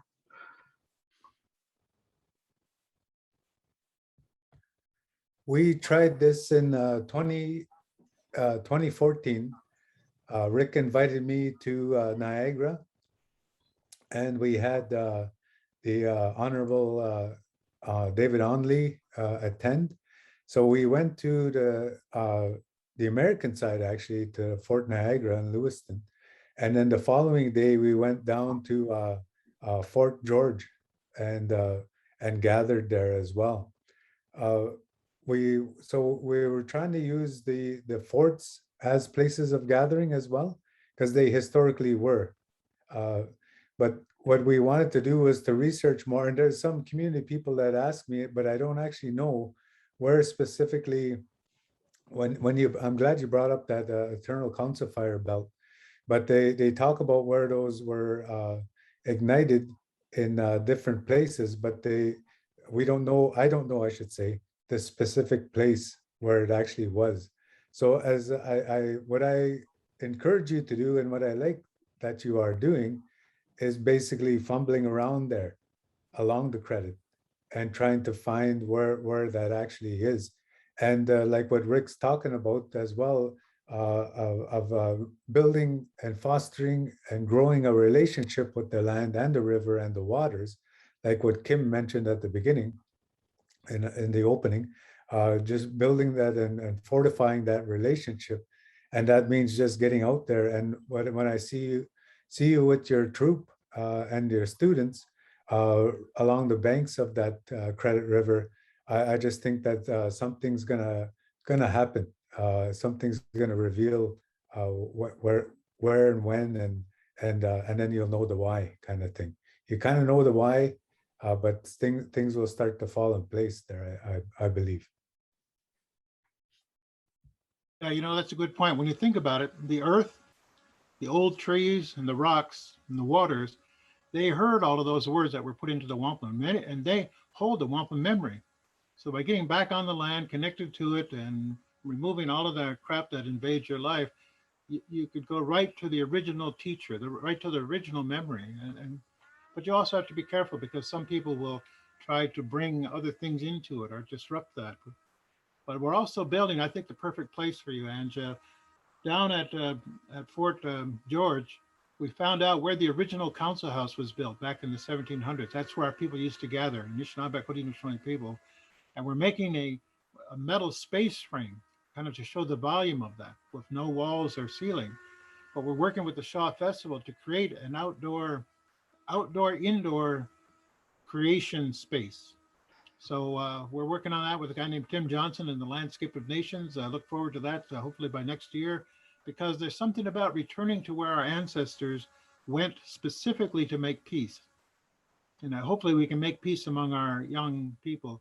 Another thing about the Cree students, a lot of Cree students went to the Mohawk Institute, but they've been kind of left out of it. Everybody assumes it was kids from 6 Nations.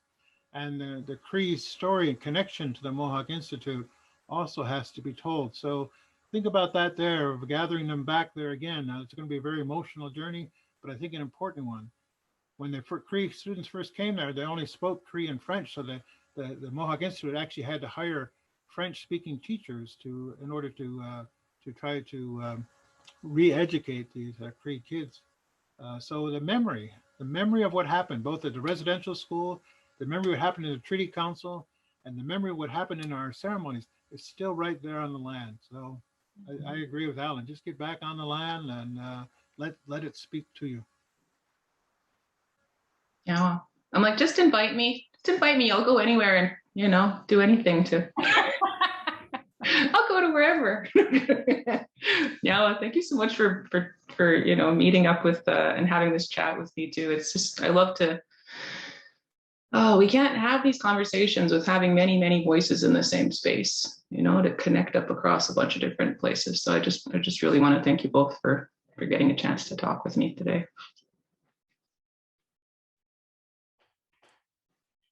And I want to thank all of you as well. Thank you, Ange. Thank you, Alan. Thank you, Rick. And thank you, everyone, for coming and for joining us and for sharing this space with us to consider these really, really fundamental questions of what it means to be here together and in relation, and what our responsibilities and obligations are to each other and to the land. In closing, Grandmother Kim, can I ask you if you would offer a few words that we can close the event in a good way? It would be my honor. Congratulations on a very successful event, by the way. Great speakers, great wisdom sharing, great inspiration at a time when we seem to be lacking inspiration. So in closing in a good way, in the same way we opened in a good way, we want to thank all of those ancestors that came to sit with us, and that medicine that carried us through, so that the words we spoke were the truth. As we've come to know it, over time, we learn more and more and more. Learning is ongoing. We will never know everything that is to be learned, but we do our best to work at that every day of our life walk.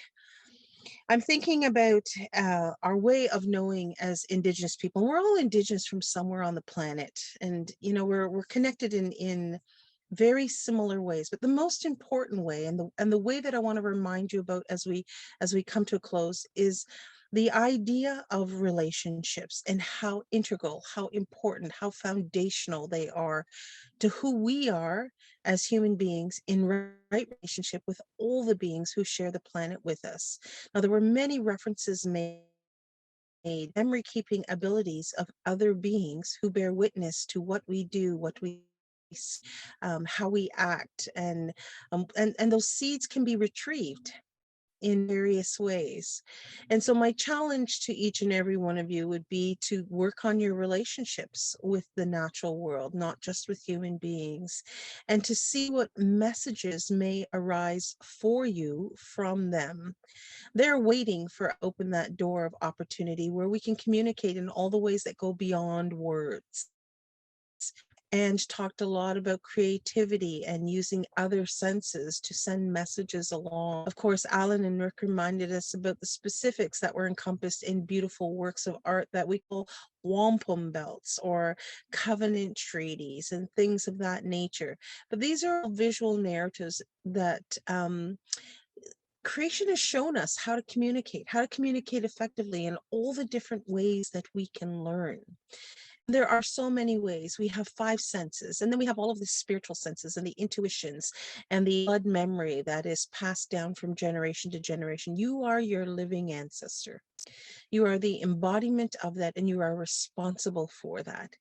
And so I encourage you to remember that, to honor that, to respect that, and to share that to the best of your ability. It is not just one individual's job or responsibility to learn and hold knowledge.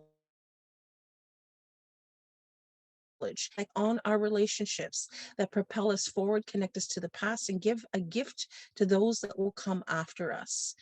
And so I want to nudge you, nudge each and every one of you in remembering that it is important to remember. It is important to be able to recite, but it's also important to feel the wisdom, the breadth, and the depth of that knowledge as we move forward. The orality of the way that we have always shared includes the spirit of those words, includes the spirit of our ancestors, and imbues the spirit of our descendants when we do that in a good way, with a good heart and a good mind. I think we've done that today here in small part. A grain of sand on a beach of change is an analogy I use a lot, and that's what we all are. And I want to congratulate you for staying the course, or for staying as long as you could stay, and for becoming one of those carriers of knowledge. Perhaps you're going to be inspired now to work on that further, and collectively we can come together and find all the missing bits and restore the balance and harmony of relationship that we should have always had. All of our teachings are based on that. Relationship is the foundation of all true learning and teachings. So I wish you well. 3 things I'm going to wish you before I let you all go: peace of mind, good long life, and good health. Aho miigwech, everybody. Balmampi gigwab min minua.